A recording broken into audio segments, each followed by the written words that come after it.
So this is going to be a little bit of an unusual story. And it's actually going to have a little typology in it in a way, because there is a future reference to this story that we're going to talk about. So prior to this story, since the last time we got together, what's happened in between the two stories is that Joseph revealed himself to his brothers. They sent for his dad. His dad and the rest of the family came to Egypt. They settled in, became part of the land. Uh, Joseph's dad died, and the brothers were kind of freaking out a little bit because they're like, "Ooh, man, maybe Joseph was just waiting, and now payback's coming. Now that Dad's dead, he's going to let us have it." But he goes, "Really, seriously, don't be afraid of me. Again, I told you before, God did this. You didn't do it. God had a plan. This was all part of God's plan. We're good." And so then he placed a blessing on the family. And now Joseph is on his deathbed. All right. And the family is gathered around him. And so here is our story from God's word. And Joseph said to his brothers, I'm dying, but God is surely going to visit you, and he's going to bring you out of this land and take you to the land that he swore to Abraham, to Isaac, and to Jacob. Then Joseph took an oath from his brothers, from the children of Israel, saying, God will surely visit you, and you shall carry my bones from here. So Joseph died, being 110 years old, and they embalmed him, and he was put in a coffin in Egypt. And there's our story from God's word. All right, so get you guys to help me. So Joseph said to who? You remember who he's talking to? To the children of Israel. He's talking to his brothers initially, yeah. And he said, what's happening to him? I am picking up a lot of background. Yeah, I'm not sure. There's a TV on someplace, somewhere, I think. Timothy, is that you? Is there set background sound there? Or was it just went away? Okay. He said to his brothers, what was going on with Joseph? He was sick. Yeah, dying. he was dying. Yeah. And he said something for the first time. He says it 2 times in the story. God will surely visit you, and he's going to bring you out of this land, and to the land he's promised. Yeah, that he swore to Abraham, to Isaac, and to Jacob. And then Joseph did what? Took an oath. Yeah, he took an oath from the children of Israel, saying exactly what he said before. God will. 19 years counting. It's pretty unbelievable. We started. Timothy's okay. There. Said God will surely visit you, and you shall do what? With my bones. Take my bones. Yeah, you're going to carry my bones up from here. And so then what happened to Joseph? He died. You remember how old he was? 110. Yeah, he was 110 years old. And what did they do with his body? They embalmed it. Yeah, they embalmed him and put him in a coffin. In Egypt. Yeah, very, very good. Man, we read these kind of things. I don't know about you guys. I just don't see this happening much where somebody has the opportunity to, the old deathbed statement, right? That just doesn't happen very often. But what might it be like to have been Joseph and know? I mean, he knows he's dying, and he's got this last bit of information he wants. I have this like new I little can't hear anything. project over here. I want to make sure that Timothy, leave and come back. how that actually will there. And I want to blaze it with Yeah. the Can you incredible. can you hear now, Timothy?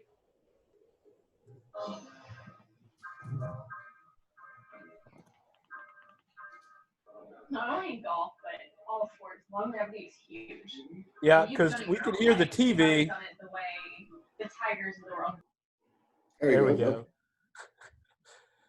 So what might it have been like for Joseph? For Joseph to know that he's dying and giving a last Yeah. message. Yeah. Well, Dramatic. Dramatic, right? Johnny? since he was a follower or believer in God, well, he maybe had a big peace. Okay. Probably had some peace. I know in some cultures, the last words, there's immense respect for them. So he's going to want to pass on well. Okay. So probably something important. Yeah, very important. You know, when I go, I'm hoping we land on my bed and I'm gonna say, "Hey, I hid the $1 million under."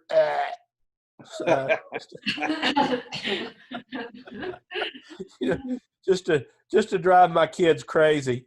Of course, they would know that wasn't true, but so let's go to the first part of the story. So Joseph said to his brothers, "I'm dying, but God will surely visit you and bring you out of this land and put you into the land of which He swore to Abraham, to Isaac, and to Jacob." So just stop right there. So what might we learn about Joseph from the fact that he's, you know, what he said here about God, that God's going to visit them? So, yeah, Johnny. He had a crazy gift of prophecy. Okay, had a gift of prophecy. All right. So he was charismatic. All right. Yeah. He had suffered quite a bit in his life. Joseph had. Okay. And after all of that suffering, he still trusted God. He had I imagine, a long span of goodness when he was chief of, right below Pharaoh.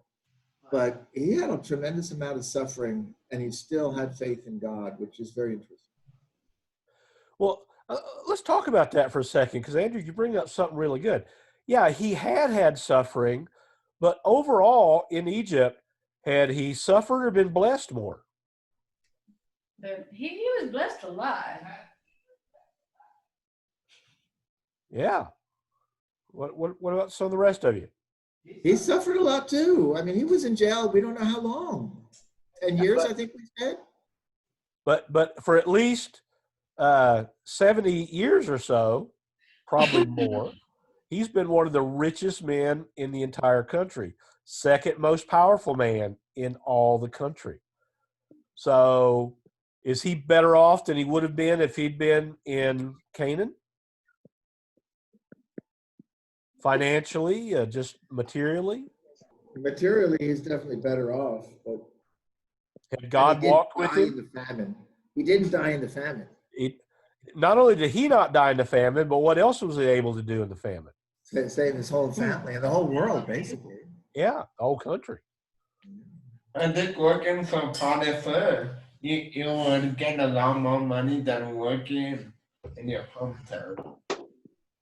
Okay, would have got more money serving in Egypt than he would have in his home. Yeah.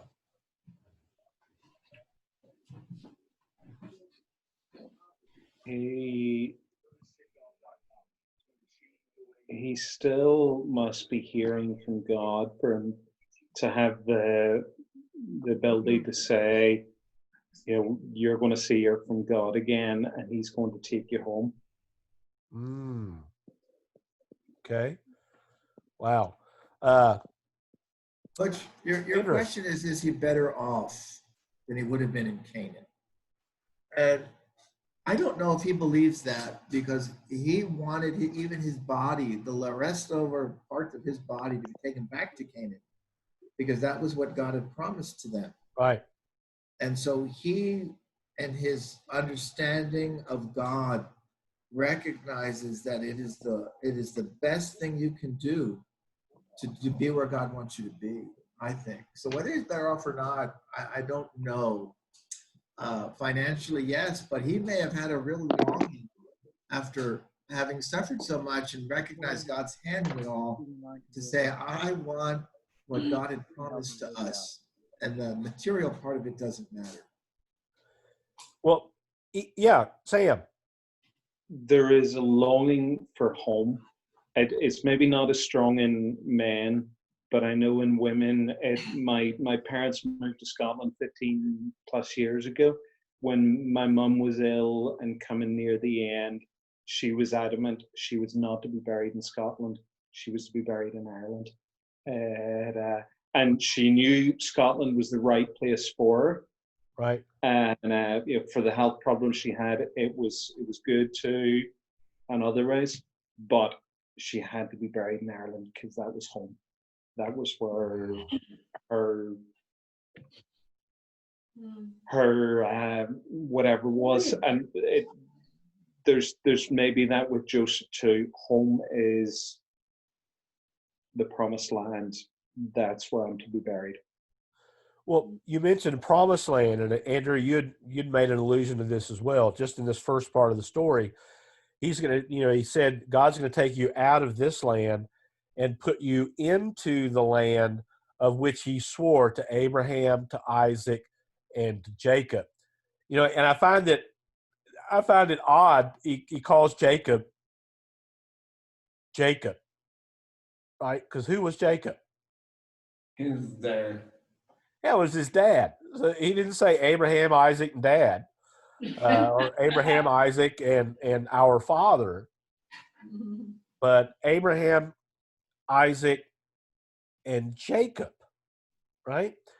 So I wonder. That's kind of interesting to me that those three names are mentioned. Can we learn anything there, Johnny?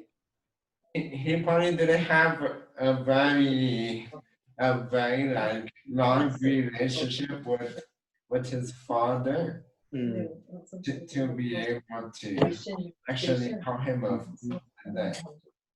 Okay, all right. I don't know if I agree with that. I think his dad really loved him, and I think he really loved his dad. He had that coat that his dad gave him. So I think he had a really good relationship. It's interesting also that he didn't say granddad. I can see not saying great granddad. Yeah. Okay, Yeah. not saying granddad and dad. So that's very interesting. I'm glad you brought that up because that really makes one think. Well, I wonder if he was talking relationally, or these three guys, Abraham, Isaac, and Jacob, they're kind of the foundation of the nation of Israel as we go through the Old Testament. So I wonder if he was talking about them relationally versus positionally, their place in the hierarchy of the nation. What do y'all see there?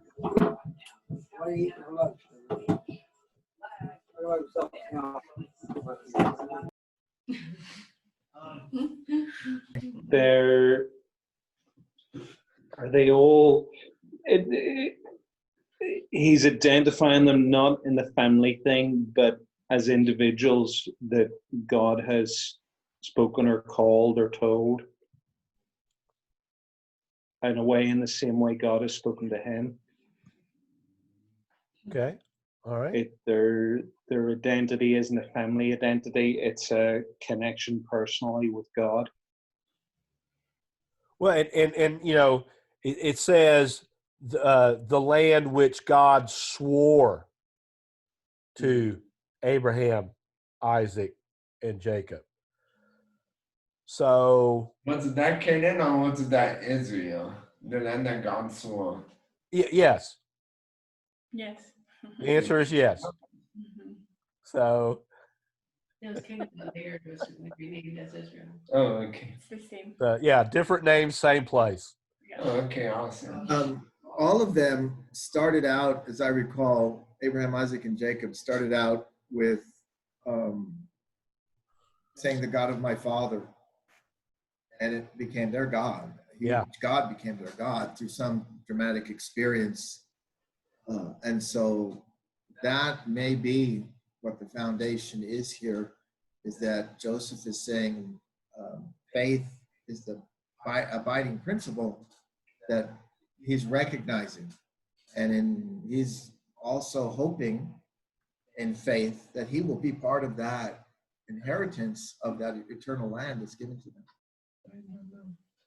Well, if God swore, I mean, what do we call when two people swear together or something? I mean, what is that? Is there a term y'all can think of? I mean, it's stronger than a promise or An oath? oath. Okay, so there's an oath with God. Johnny, yeah. I was raised up that to swear is really bad, and it's not a good thing if you swear. And No, you were taught correctly. I think it's okay for God to swear. He can pretty much do what he wants. I think the word you're looking for is covenant. Covenant. There you Okay, go. covenant, oath. Yeah, Cheryl. Can I just want to ask something about what we were talking about earlier about when he says Abraham, Isaac, and Jacob. He's talking with just his sons or with His brothers, everybody? his brethren. So, and I'm thinking his sons are probably there as well. We're not. It said brethren, but that's kind of a loose term there. It could mean more than just his blood brothers. Okay. So I was thinking if he's talking to like all of his brothers, his sons, his daughter-in-laws, and all of their wives and all that, then maybe that might have had to do with why he actually used their names. I don't know. But I don't know who was there. okay, all right.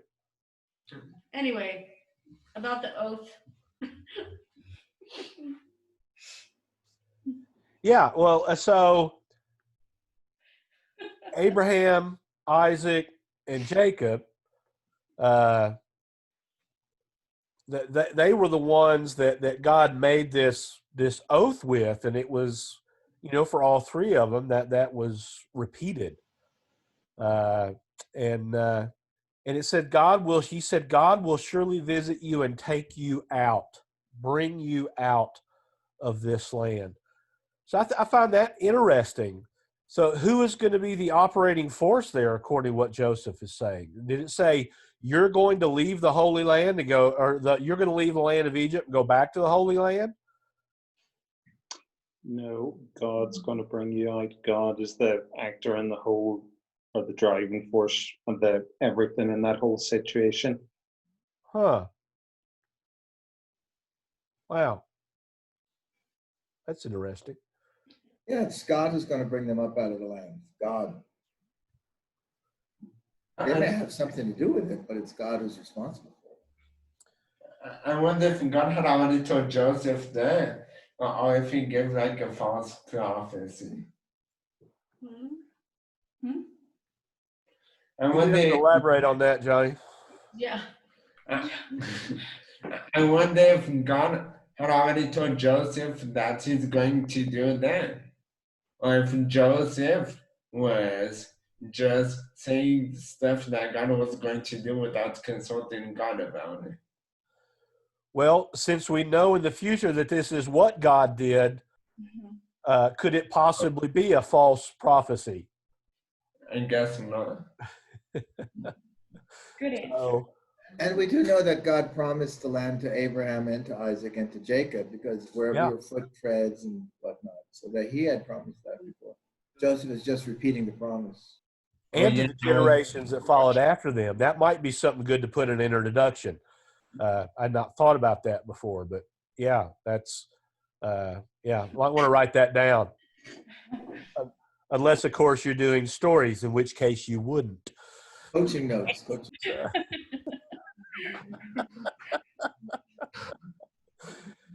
So, well, let's switch down to the second part of the story. So Joseph took an oath from the children of Israel, saying, God will surely visit you, and you shall carry my bones up from here.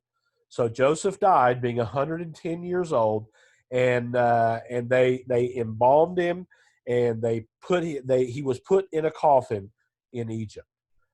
So kind of stop there. So again, God will surely visit you.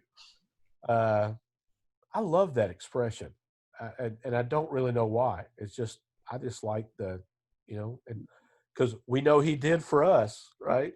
So God will surely visit you, and you shall carry my bones up from here.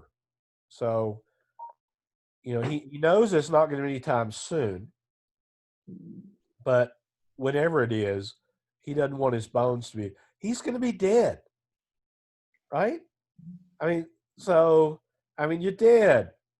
What's it matter where your bones are? You're in heaven, right? Or in paradise for Joseph. So what's the big whoop? That's a wise counselor question.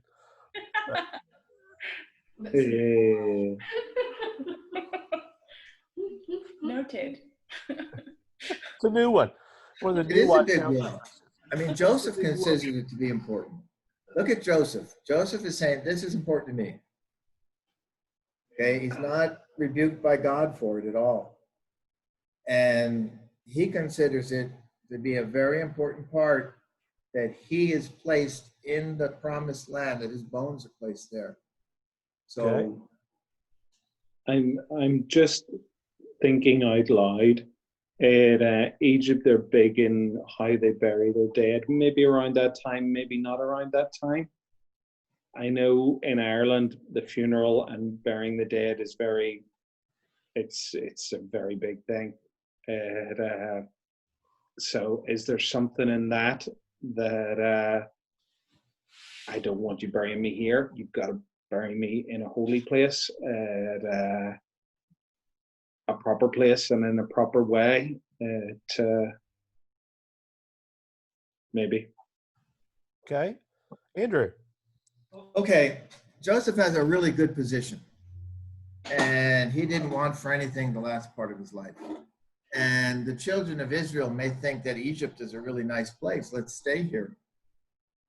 And Joseph is saying, even I'm so committed to my family and Israel going to the land that God promised us, I don't even want my bones here outside of it, perhaps even as a testimony to his relatives that the important thing to do is let's go where God is calling us, no matter what temporal thing we may have right now.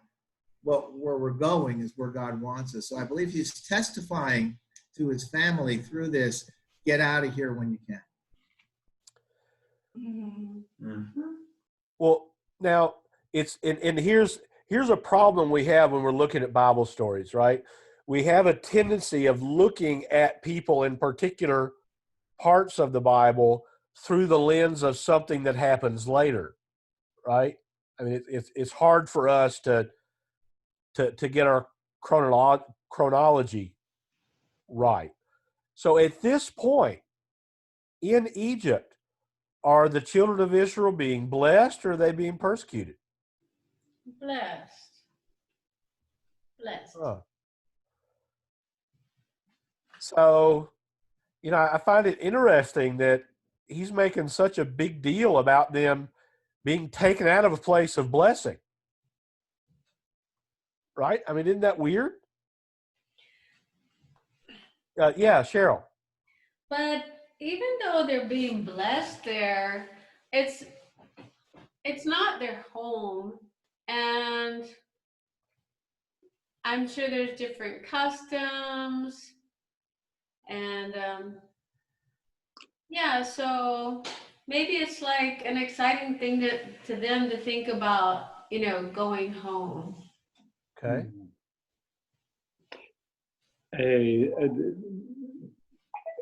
Sorry. Yeah.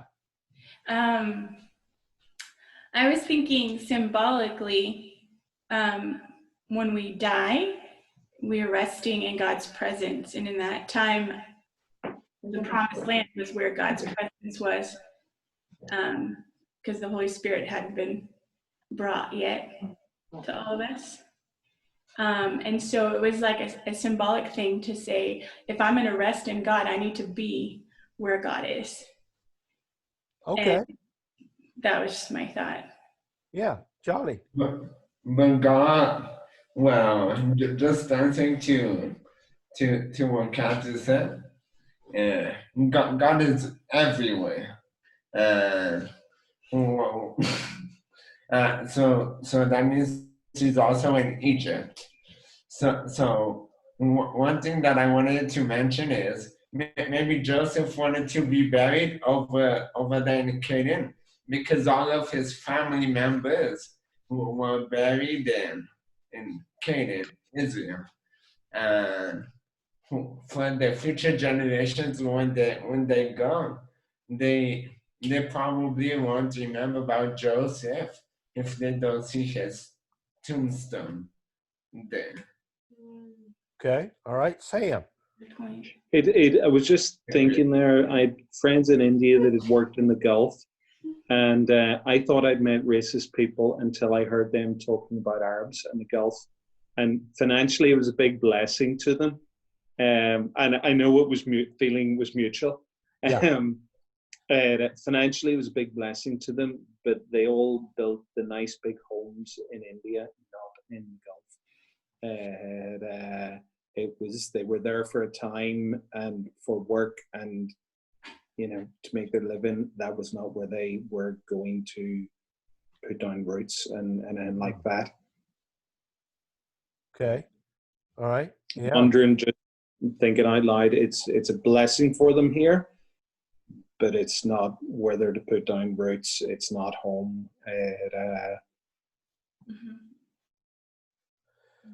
Well, how much trouble is it going to be for them to carry a bunch of dead bones across the? I mean, that's just nasty, right? I mean, it's like.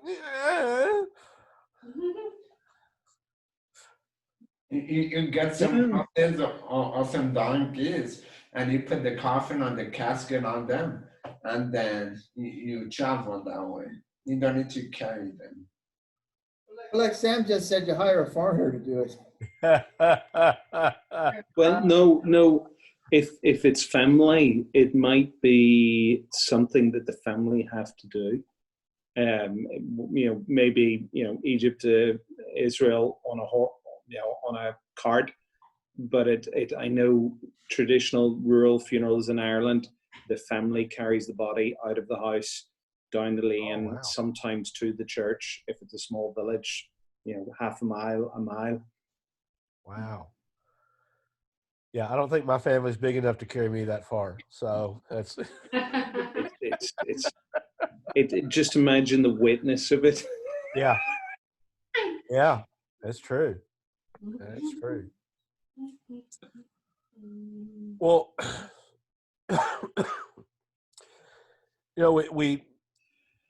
we see, I mean, do you think it's the land that's as important to Joseph, or the fact it's the land that God had made an oath about, that God swore to not just Abraham, Isaac, and Jacob, but the generations to follow? So what makes the land of Canaan important? Yeah, Johnny. Yes, yeah, I think it has to do with two reasons. One, what you were saying about it's the land that God swore, and number two, he wanted to be buried by his family. Okay. It has to be that this is what God is giving them.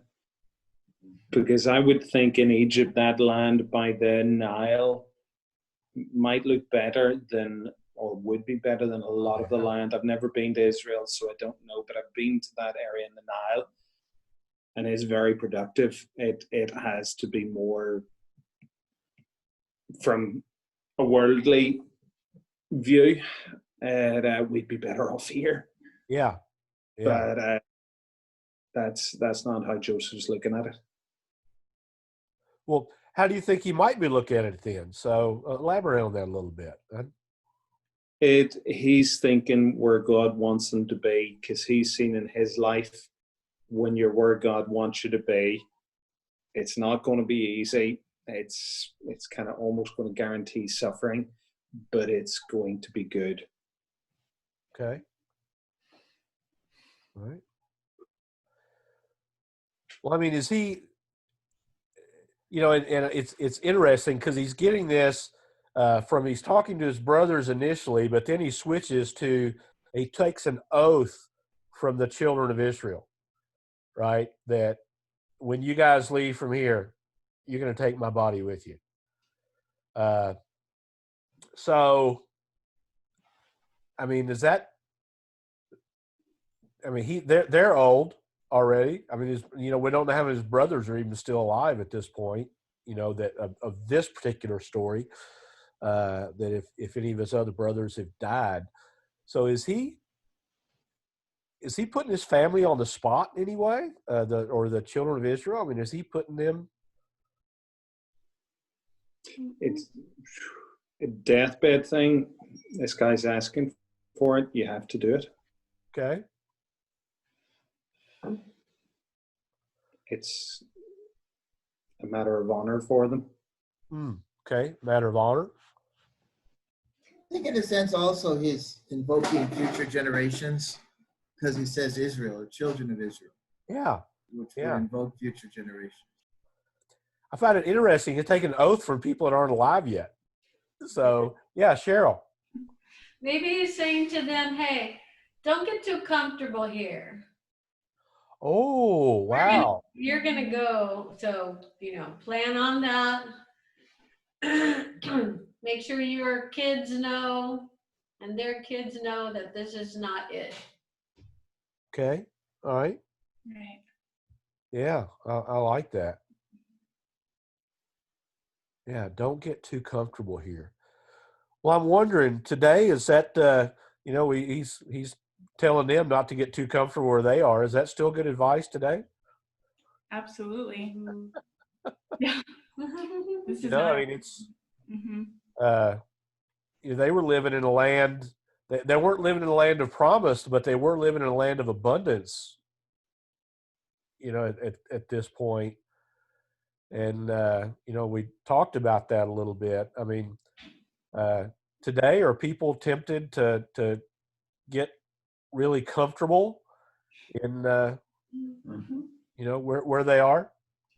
Oh, yeah. I think so. Especially the American dream. Oh, yeah. Yeah. Which is fading quickly before our eyes, right? Don't we all want those 2.5 kids? Yeah, I'm missing out on half a kid somewhere. So that's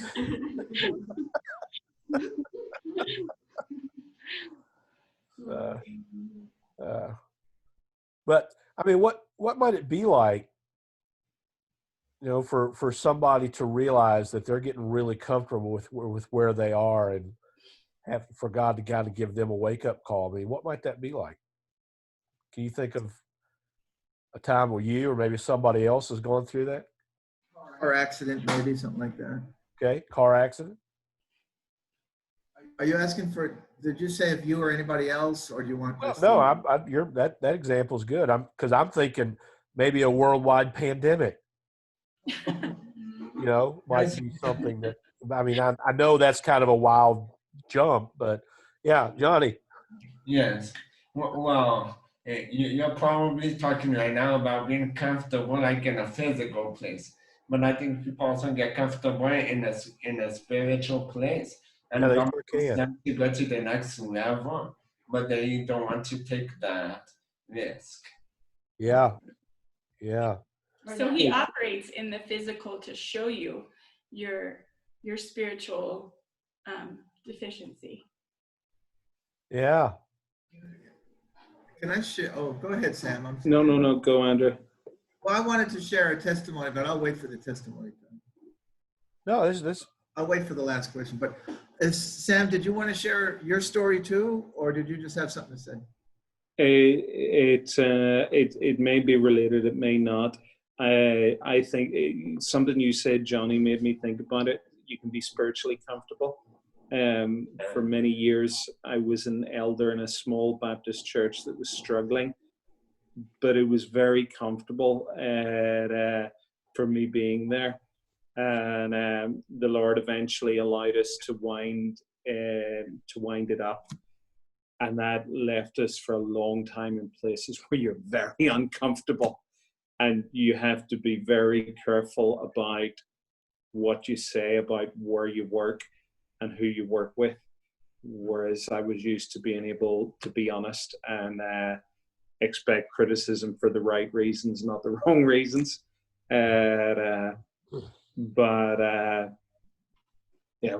All in God's time until he gets you where he wants you to be. And in a totally alien place, but where you can be comfortable again.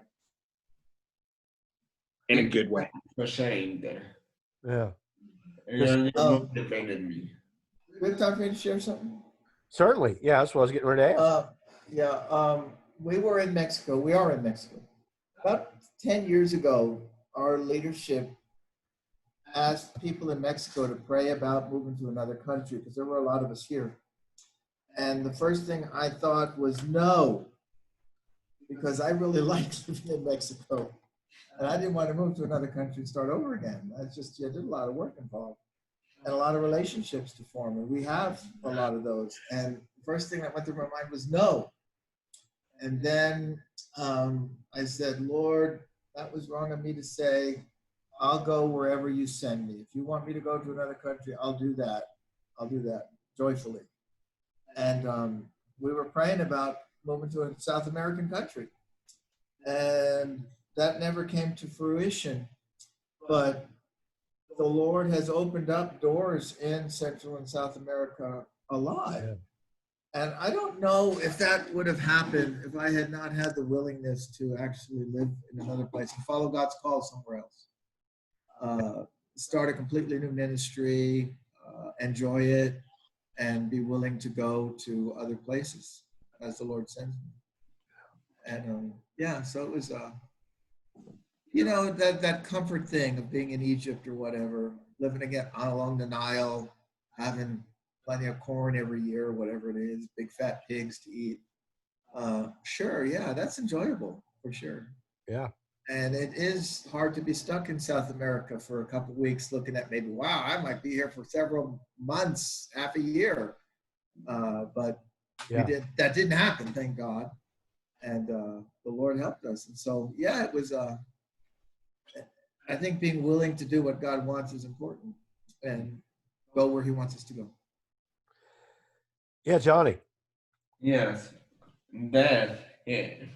I'm glad we decided to stay in Mexico, and it's okay to travel to South America once in a while, but to go move down there, no. It's not up to me. It's really up to God. Whatever he says, I'm willing to do. Yeah, well, I know for me, I was being in the pastorate for over 30 years, and I love doing this on the side because it was comfortable. Because I still had that regular paycheck coming in. And then when God said to step out of the pulpit and step onto the tarmac, so to speak, and start traveling, that was a bit of a struggle for me. It's like, wait a minute, Lord, I'm almost 60 at that point. So it's, starting from scratch and having to build up, I'd never had to have support from, I'd always had a job. So at my age, that was a bit of a struggle, but God has been faithful. And falling into that puddle at the airport in Haiti, I bet that was a real blessing too. Yeah, that was fun as well. Well, there's a story in the future that refers back to this story, and it says, by faith, Joseph, as he was nearing the end of his life, mentioned the exodus of the Israelites and gave instructions concerning his bones. So by what? Do you remember what it was? By faith. By faith, Joseph, as he was nearing the end of his life, mentioned what? The Exodus. the exodus of the Israelites, and he gave instructions about His bones. about his bones. That's an interesting little additional piece to this story. I mean, this story is really short, and yet here we have another mention in the New Testament of this. So, what do we learn? How might this help us? This passage help us understand a little better of what Joseph was talking about, because it says here, what was it that motivated him to give these instructions? Faith. Faith. Faith. Huh. So how does this help us better understand that first story?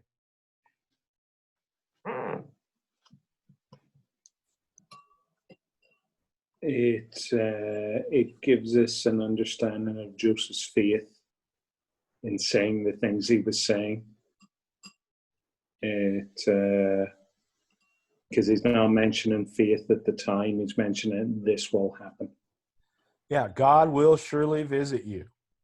He says that twice, which I always pay attention when something gets repeated, right?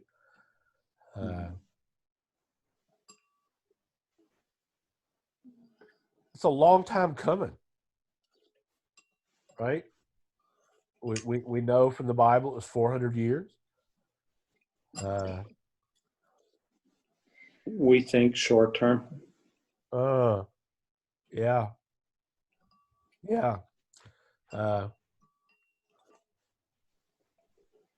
So, what stands out to you about Joseph here? And is this New Testament? And I'm digging. I don't know. I'm just curious.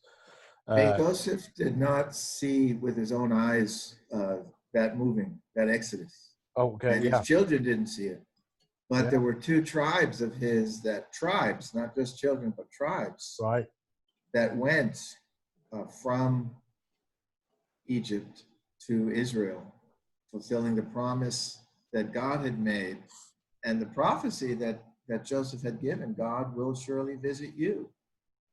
And a lot of faith in that statement, because it was 400 years and maybe people really doubted it. Yeah, I guess so, right? Well, I'm curious, and I'm kind of breaking some STS molds here, but I'm old, so I'm allowed. I mean, how might Joseph's faith in God's promise, how might that help us today?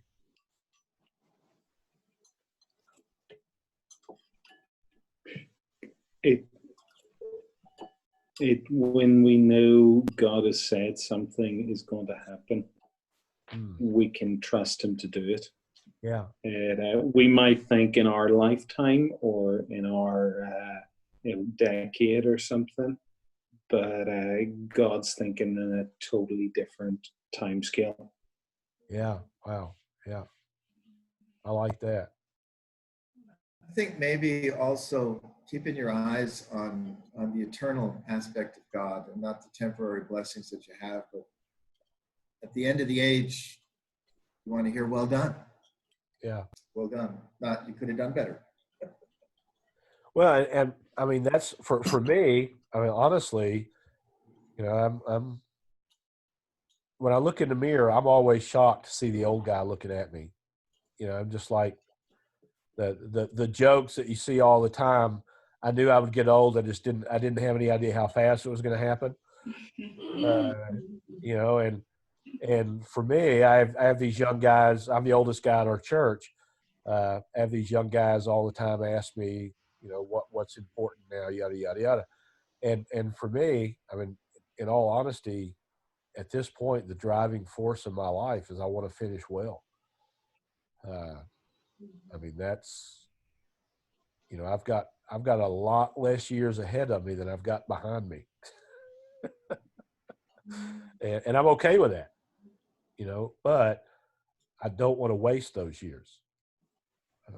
I want to invest those years. And so when I see Joseph and his willingness to, even challenge those who were coming, I mean, kind of put them out a little bit, and yet he thought it was worth it. Sam, do you have something? I was just thinking of a friend in that old church there that he said to me once, he was a Catholic guy, came to the Lord through Christian radio. And when he did, he thought, okay, this Bible that the Protestants used to beat us with, and maybe there is something to it, and there is something to them. And he started going to Protestant churches, and then he turned to me and says, I realized they don't believe what's in here either. And I knew some of the churches he'd been to, and they would have not liked to hear that. But he was probably, well, I came to learn he was right on a lot of things. So it's the challenge to live out what we say we believe.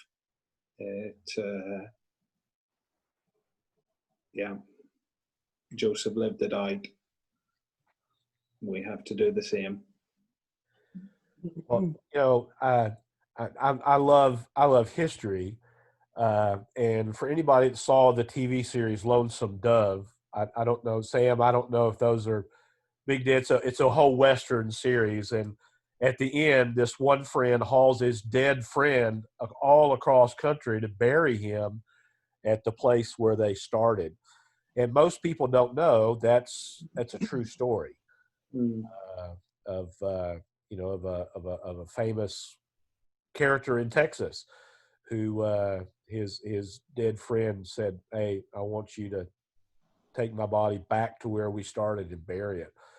And it's just that we live in a death-denying culture, and it's growing rapidly here in the States. And I think COVID is probably going to exacerbate, going to make it quicker. That the people being cremated, those numbers are skyrocketing all across the world right now. And the way cultures treat their dead says a lot about the cultures. And Sam, just hearing you talk about what takes place in some of the Irish villages, man, just like, wow. That's they might not have other things going, but that's a testimony. It's a very good thing, and I just reminded there saying something stupid.